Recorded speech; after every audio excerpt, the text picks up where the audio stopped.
What's going on, everybody? This is Warrior, and today I'm bringing you guys another video. If you guys do enjoy this video, be sure to drop a like down below. Let me know in the comments what you think about this. But without further ado, let's get right into the video. So today we're going to be talking about DLC and the money trap that encompasses. If you guys do enjoy this video, like I said, please drop a like down below. It does really help.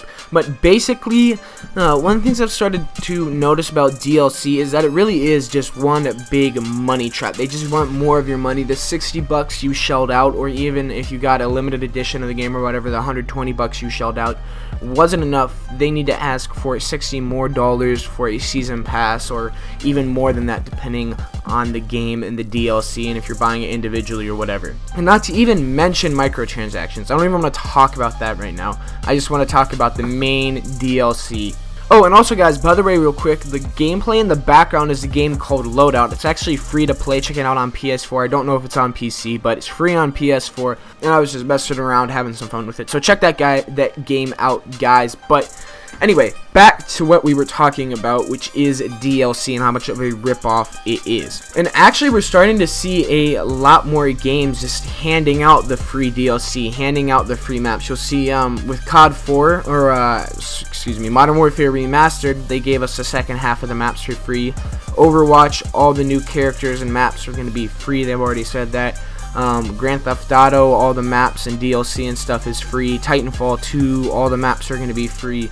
And we're starting to see more and more games like this where all the new stuff is free. CSGO is actually like that.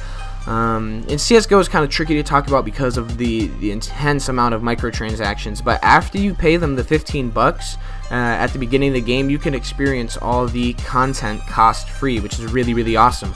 And so we see all these games starting to do that. But at the same time, there's still some developers that are holding on to this idea of DLC. And honestly, some of these games are having to switch over to free DLC because people are getting fed up with DLC and just not buying it, and it's dividing their player basis. That's actually one of the main reasons Rockstar said they're making GTA's DLC free, because what it's doing is when they release a new DLC, not everybody has the money to buy it or even wants to buy it, wants to shell out the extra money. So what ends up happening is they have a really divided player basis, which in the long term hurts their game a lot. So some developers are obviously starting to rip down their paywall. Respawn, Blizzard, Rockstar, some developers like that are starting to rip down their paywall. Others, like Activision, are holding on to it with a death grip. And why is that? Well, basically, let me explain it to you guys. It's a really smart business move what they're doing, actually. So what they're doing is, let's say you buy the normal game new for $60. So however many copies they sell on release is however much money they make, $60 up front, or more.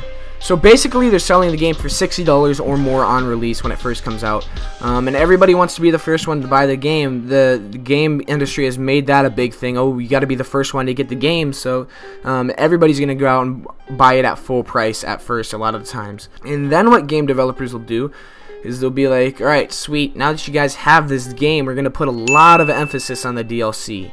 A lot of emphasis on the DLC, and that's gonna be at least an additional $60 probably for like a season pass, and usually the season pass is the cheap way to go.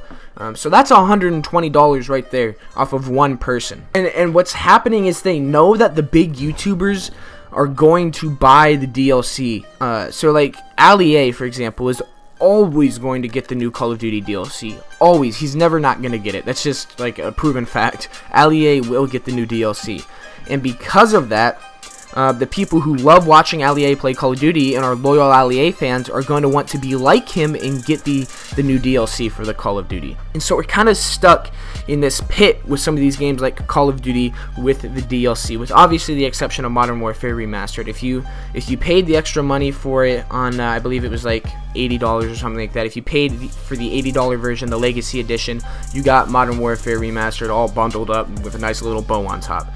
But besides that, games like Call of Duty have us stuck in this DLC pit. And it really is a ripoff once you guys think about it. Let me explain it the best that I can.